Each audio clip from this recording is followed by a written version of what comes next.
how did you you built a biotech company without a science background? I chose biotech because I saw over the fall of the next 30 years, there was going to be a massive investment in healthcare. And so I took my sales skills and my finance and business understanding and moved into biotech. Some people are intentional on a particular industry because that's the industry they're familiar with.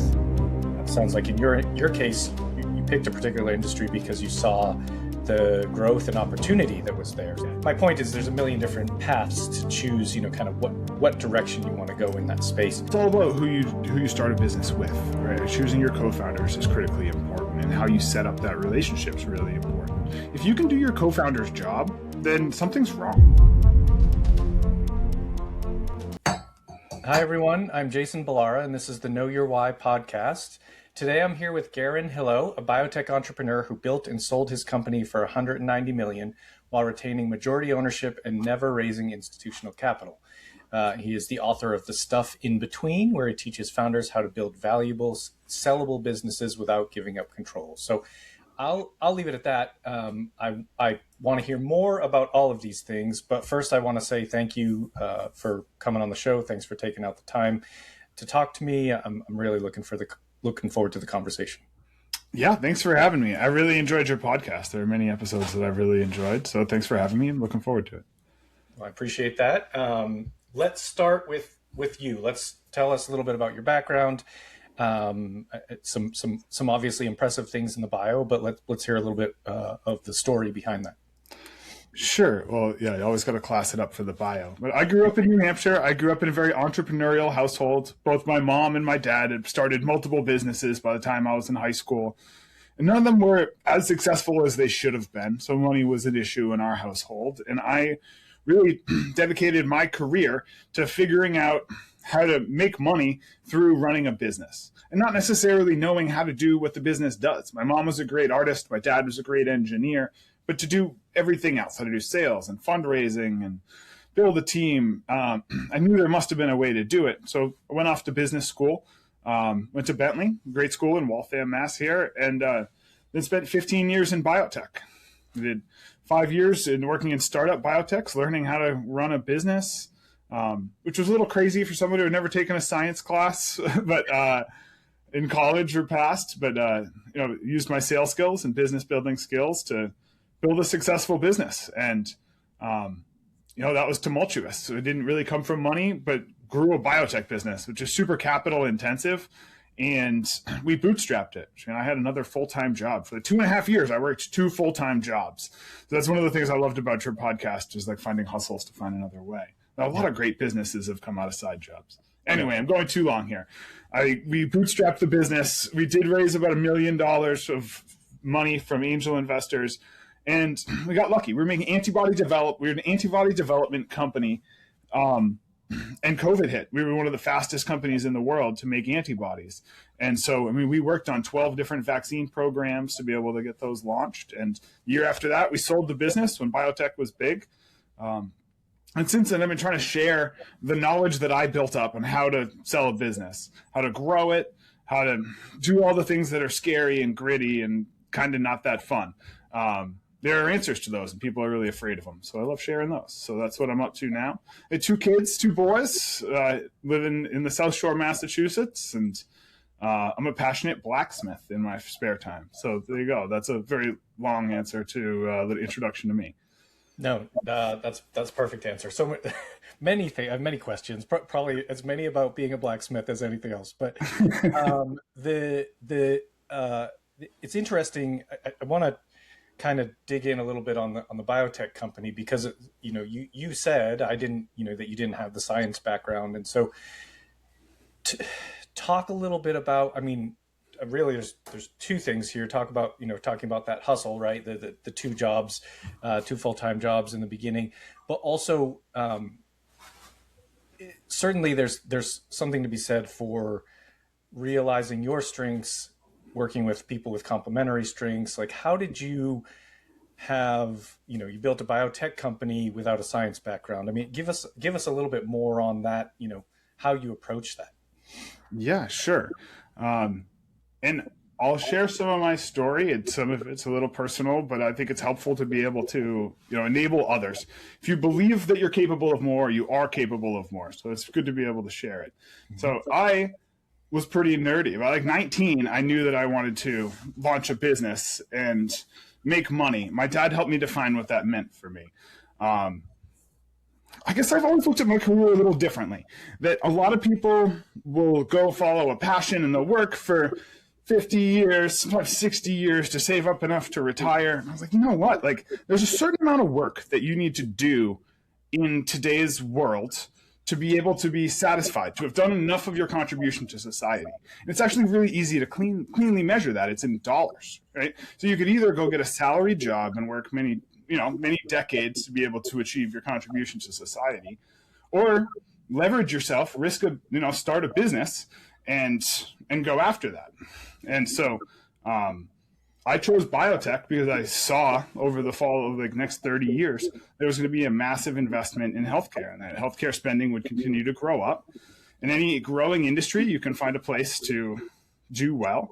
And so I took my sales skills and my finance and business understanding and moved into biotech. And I think that was actually a superpower for me, because most of the people in the industry making business decisions were PhDs who, for example, didn't value sunk costs properly or understand what the difference between a balance sheet and an income statement. So it was great. It was a good launch for me. But I picked, I wanted to own my own business to be able to generate wealth and free time later in life, and then biotech because it was a growing industry.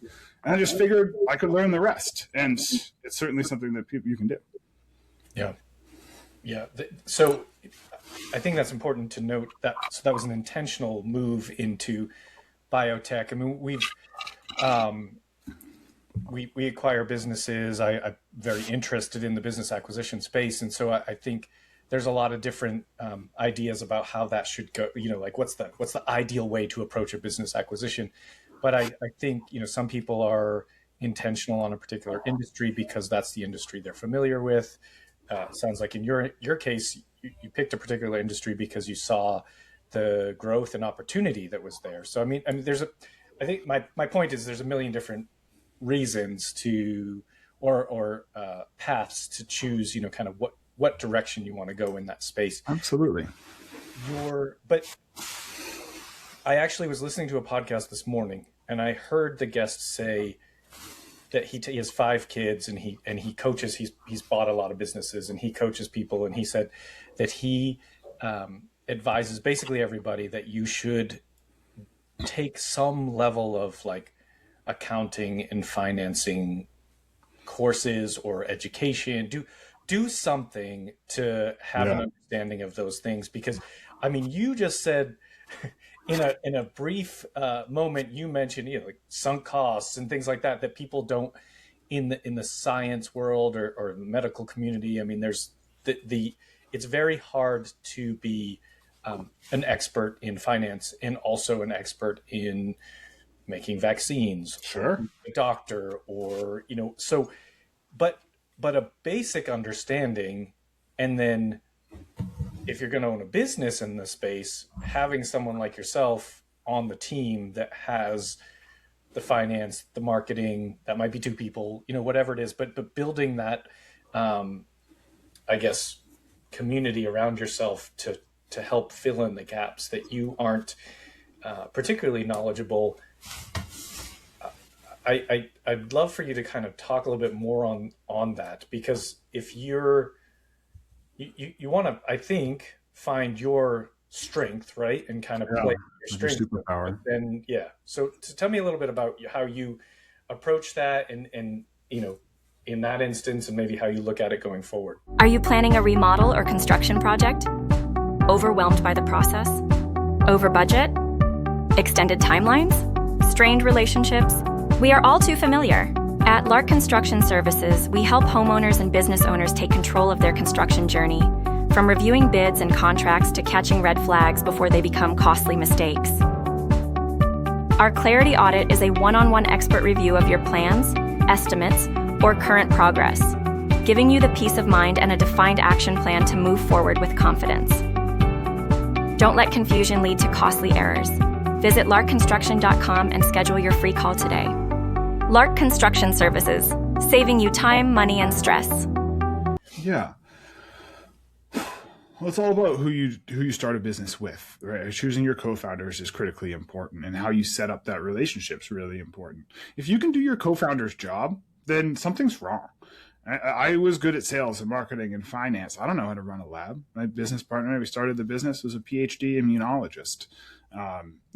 He didn't know what I could do, and he could run a lab, and I didn't need to know how to do sales and marketing and finance. And so those are critical components. One thing that I think, and I should have introduced myself better. I've coached over 200 business owners over the past 5 years to help small and medium-sized businesses grow without needing venture capital funding. What I saw in my business and across all of those is that sales solves all problems.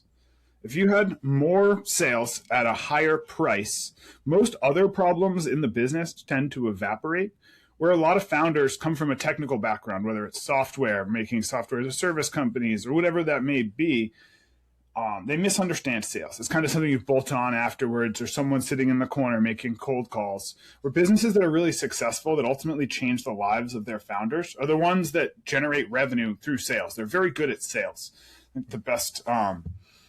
And so that's one of my key advice is don't bolt it on afterwards. When you're starting the business, if you ask customers what they want before you go and make it, you just saved yourselves so much time and money and equity. And that's a sales activity. And there's an example all along the path. Just be good at sales. And it's learnable. Like if you're sitting here listening to this podcast and you know how to code computers or do a complex math or, understand finance, then learning how to do sales is an entirely learnable skill. It's not just personality. It's entirely learnable. And you can go out and read books or listen to podcasts or read my book and be able to be good at it. And it's a critical component to success in business. Yeah. As much as I hate to agree with that, because I've never wanted to be in sales, it's as a business owner, it is what it is. That's exactly, it solves the problems, right? If you can bring in more money, you can solve a lot of problems that way, and you do that by selling. So your book, is it largely, talk to us a little bit about it. Like you mentioned, people can get your book is that to learn about sales, or what kind of, tell us a little bit about it, and maybe the inspiration behind writing it as well. Sure. Thanks for giving me a minute to talk about it. So it's called The Stuff in Between, and how founders take a big idea to a big business success. And I've coached hundreds of entrepreneurs at this point. What I found across industries, they have similar problems that hold them back. And there's a way to do these things. There's a way to hire someone and fire someone and fundraise without giving up equity, and create a board and show up as a successful person. And when we can do those things, we get through the fear. I see across the board with people who should be starting businesses, who are running businesses, who aren't as successful as they should be, is that they're afraid. And they're afraid of stuff, not because it's stuff they shouldn't do, it's because they don't know how to do it. If you're afraid, we talked about being afraid of accounting and finance. If you don't know your accounting and finance at least a little bit, you're going to be afraid of it. And if you're afraid of it, you're just not going to show up like you should.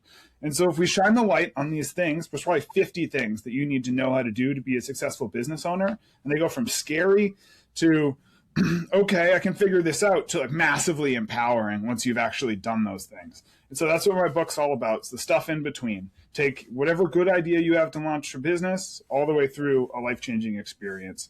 And whatever that means for you, that means very different things for different business owners or people on different journeys. And so, tired of saying the same thing every week to each entrepreneur and drawing the same thing on the board. I'm like, I should work this into a book so more people could see it. Right. Yeah.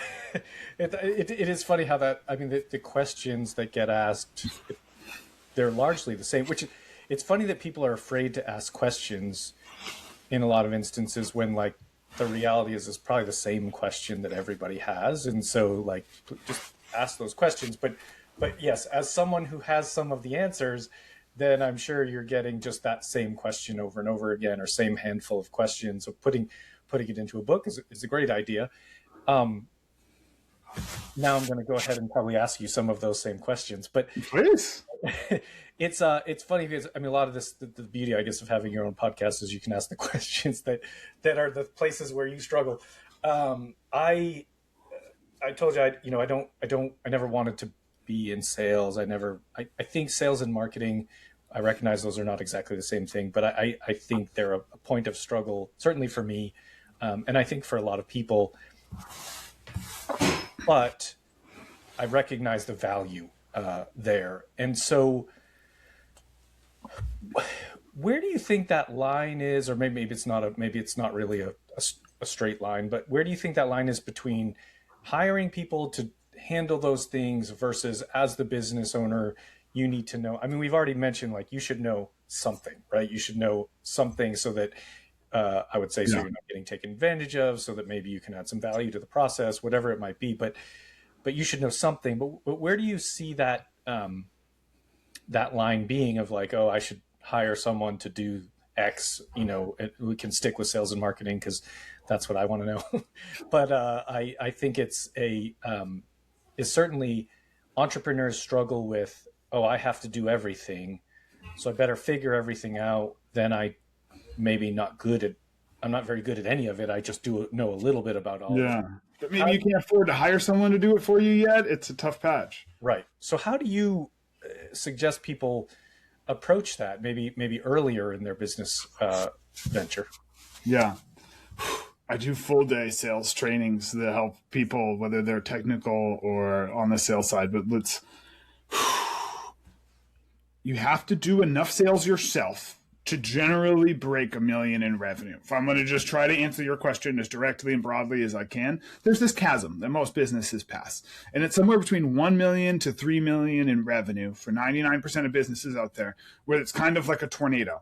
And you're at a bad size for the founder because you're too big to be able to, not show up every day or be able to live your own life, or you're too small to have enough organization below you to be able to effectively operate.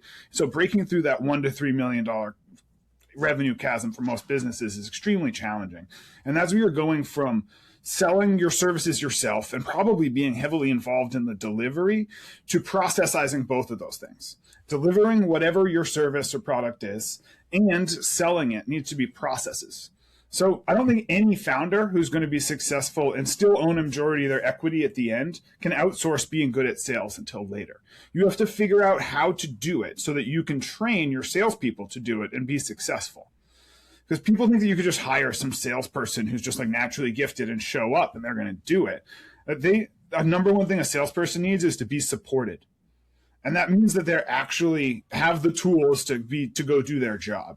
And so as founders, we can do the basic things well. If we introduce ourselves well, which really, Jason, 99% of people could be introducing ourselves well. And when we introduce ourselves well, your ability to sell goes way up. Your credibility is up. So that's where I start with every single person I work with, is how to be a successful person. And then 2 is how to ask good questions. You're already a good question asker. How to form that question and then how to ask it are so key. And if you could do those skills well, you can be a good salesperson and build a process for someone to be able to succeed for you. Yeah. I've heard it said,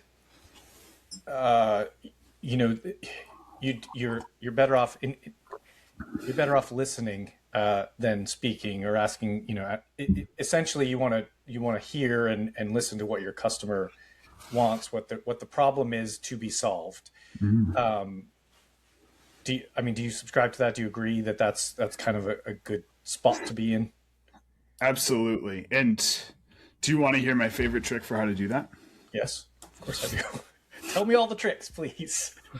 Okay. It's called the golden silence. And I'm pretty sure I took this from Neil Rackham's book, Spin Selling, which is back in the 80s. Great book. But the golden silence. First, you ask a good question. You frame a good question. You use the word how and what, and then you shut up. You're quiet. The other person answers. Really important. A lot of people overspeak.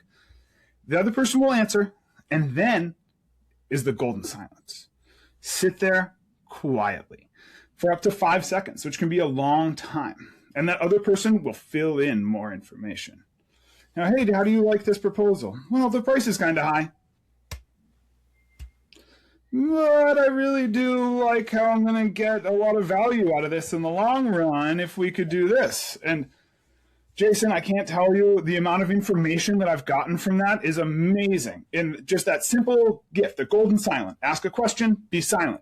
They'll answer. Be silent again. They will fill in even more information. And that's what you need. That improves the quality of relationship with my wife, with my young kids. As a salesperson, the golden silence could be used 5 times a day, and you'll know way more about the people around you than you thought you did earlier. So listening is what it's all about, and there's an easy tool to use. Yeah. People don't like silence. They fill it with something, and it oftentimes helps you get the answers you need and what they're really looking for. Yeah, no, I love that. I love that tip. So, as you had this great exit. You wrote the book. You're coaching people. What do you see? Kind of for you going forward. I mean, you're still relatively young. Like, what do you see as kind of the next steps, or what's your big vision from here? Well, now that we're asking personal questions, but I'll get into it. Having spent 32 years of my life struggling to strap and make cash and then have a life-changing exit, it's taken me a few years to all of a sudden not have to work anymore and figure out what's next. And it's been great to have my kids. I see how people who go through this have a tough time. I have 2 young kids. They're 5 and 8, and they're the joy of my life. And right now, to be able to be home when they come off the bus, right after this podcast, I'm going to pick them off the bus. Best thing in the world, especially after working all the hours it takes to be an entrepreneur for too long. And this book, will be exciting, get to meet more people, get it out there. But what's next for me is that I'm passionate about being a blacksmith, which is a fun new thing for me. I can't really, I know we're on video here, not everyone's watching that. This is as clean as my hands get, and that's not very clean.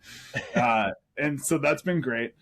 And then, in the next 5-10 years, I'd love to be involved in politics, which is, kind of a toxic thing nowadays. And I don't really fit in either party super clean. But if there's a way that we could impact the world for my kids in a better way, it's through getting involved. And that starts in local politics and maybe going further. But so there you go. That's life for me. Balancing life out, spending more time with the kids and figuring out what's next. Tell me about blacksmithing. How did you get into it in the first place? First off, I grew up in a very artistic household. My mom's an artist. She makes furniture out of sticks and all sorts of bent steel and stuff. And my dad's a mechanical engineer. My grandfather's a tool maker. So it just seems to be like a good combination. I fell to a love of woodworking. And as soon as I learned to weld, I don't know. Do you know how to weld, Jason? No, I wish I did, but I do not know how to. I've done a lot of construction, been in a lot of the trades. I don't know how to weld. I'd always wanted to know how to weld too. And you know what? I bought a not that expensive welder and had someone come over. 15 minutes later, I could weld 2 pieces of steel together, strong enough to stand on. And I just found a love for metalworking. It's okay, I can weld this, and now I can plasma cut, and so I can weld and cut, and now I want to bend stuff. And so now I'm about a year into my blacksmithing journey, and I have a little mini shop making hooks and knives, and all my sons want to make is swords, of course. But it's great to get them out there to hit hot steel. Can we just make weapons, Dad? That's it. I just want yeah. Can I have a ninja star? It's how about we make a spoon? Yeah. What can I take to school with me? Yeah. It's a great thing to do with the kids, and it balances out, book writing for me. I've never been that great of a writer, and sitting at my desk is sometimes a punishment. So it's a great balance in life for me. Yeah, no, that's fantastic. I mean, I love working with my hands as well. I've always found metal work. Maybe part of it is because I don't like I can frame a house, but I don't. That metalwork is like a foreign thing to me. But I see it, and I'm like, that's just kind of amazing. Like, very, very cool. Metal's not. It's not very malleable, right? Metal. So, and then it's just like we were talking about with business, though, Jason. I'm going to make a parallel back to business here, where welding is scary, and then you try it, and it's like, oh, this is awesome and empowering, and you just want to get way into it. And I think a lot of things are that way. It's scary and interesting, and then you know how to do it, and it's like, oh, why didn't I just go pick up a torch and give it a try. Well, and I mean, being able to do it artistically too is because there's a lot of structural steel that goes into buildings, and that's cool. I know we're on a podcast that most people are listening to, but I'm pointing out a massive fish made of hundreds of spoons and forks that I have welded to my wall over here. Anyway, we'll get into an art podcast. See that. Or we'll try and get that into one of the clips so we can have a picture of that fish. It's pretty cool. I think it's interesting. You know, the obviously you worked very hard on this business and growing that business, and you said working 2 full-time jobs. But when you think about like being an entrepreneur and putting in that level of work and commitment, it's kind of, this is it, right? Like this is the reason, this is the goal, is to get to a place where you're picking and choosing how you spend your time. And if you want to learn how to be a blacksmith, you can learn how to be a blacksmith, and you want to get your kids off of the bus, you know, every day after school, you get that freedom. So it's really, the money's nice, but also like what that provides is really freedom to do the things that you want to do. And I think that's really the main, I guess, the ultimate goal in being an entrepreneur. But with that being said, and I think you've touched on this to an extent, but Garen, I always ask every guest, you know, what is your why? Like, what's the driver behind this? And probably it was different when you started this journey and than it is now. But tell us a little bit more about that for you. You know, kind of what's pushing you. Okay, so I'm going to give you a why. You know, if I get up every day for the kids, but a why. Why am I here? Why am I on this podcast? I achieved what I thought was perfect, and I think it is entrepreneurship. By the time I sold my business, someone else was the CEO of my business. Now, I owned more than 50% of a business that we sold in a public transaction for $190 million in stock, but my income was precipitous from that. But anyway, nice. My name wasn't in the press release. Like I got everything to disappear right over the hill. Why am I here? I'm here because I see too many people that should be starting businesses to better their families, and too many people who are running businesses who are trapped in them, who see the dream, who see where they want to be, and they don't know how to get there, and they're afraid. And I share my story for credibility. Because if I showed up on a podcast and said, I started a business and it was kind of successful, I'd be like, cool. Well, like the fact that I started a business and then 8 years later it was $190 million, and I have a process that I used to get there. Like that wasn't luck. It wasn't outsized. I think it was a higher exit than I expected or anyone on our team did. But there's a process for getting there, and I'm excited to share it. And that'll improve communities. Good businesses improve communities, improve people's lives. And so that's my why. Good businesses make good communities, make good, strong families that enable us to be a great place to live, wherever that is. And there are ways to get there. And a lot of, frankly, rich people's kids, they grow up knowing this. And like, how would I know that growing up? Like, this is what I want to share, those tools to be able to get there. Yeah, it's super cool. I think that, I love the idea of people starting businesses, buying businesses, people that already have businesses, it's very easy to get stuck. It's very easy to get in that spot where you're, you've got this business and it just becomes a job and a drag, and everything is, it's not going the way you envisioned it, and having someone like yourself to be able to help people see that the path through, right, to get to a better place, and great if it's a huge exit like that, but like ultimately maybe it's just getting you to a point where you've freed up some of your time and you're not, that's it. That's success, right? Like someone else is selling, someone else is delivering the product. Now you can either ride it or you can sell it, but that's a perfect business, and there's a path to get there for just about any business. That doesn't just happen. You don't just show up every day at work and then 10 years later you have this business that runs itself. Because naturally the business is just built around yourself. Yeah. And so it's a lot of these unnatural leaps for someone who's a subject matter expert at something other than entrepreneurship. It's learnable, but it's not natural. Yeah, completely agree. When people hear this and they want to connect with you, what's the best way? Find me on LinkedIn. I've got a website, GarrenHillow.com. yeah, check it out. I'll be posting a whole bunch of videos all summer, sharing pretty much all the secrets from my book. You could buy the book, or you could just watch all of the videos they'll be posting, and you pretty much get it. But yeah, check it out. Where do we find the book? It's on The book Amazon? will be available on Amazon at some point this summer. I've been pushing for this to be done. The book writing is a long process, and literally all the I's need to be dotted and T's crossed. So it'll be out soon. Quite literally. Yeah, that's great. Well, Garen, this has been a fantastic conversation. I appreciate you being on the show. I really enjoyed, kind of hearing your story and how people can take your path and use it, use the knowledge to kind of free themselves, as we talked about. So thank you for being here, and thank you for sharing all that you did. I really do appreciate it. Thanks for having me. Thanks for your podcast. You're doing great things. And so, yeah, keep it up. It's great to talk to you. Appreciate that. Folks listening, make sure you connect with Garen. Grab the book when it comes out. Please like, rate, and review the show so we can continue to get great guests. And as always, thank you for listening. Hey there, I am Dr. Jason Balara, and this is the Know Your Why podcast, where we explore the why behind success. Every week, I meet with real estate investors, veterinary entrepreneurs, mindset coaches, authors, and fitness professionals to uncover their why and how it drives them on the winding road to success. What is your why?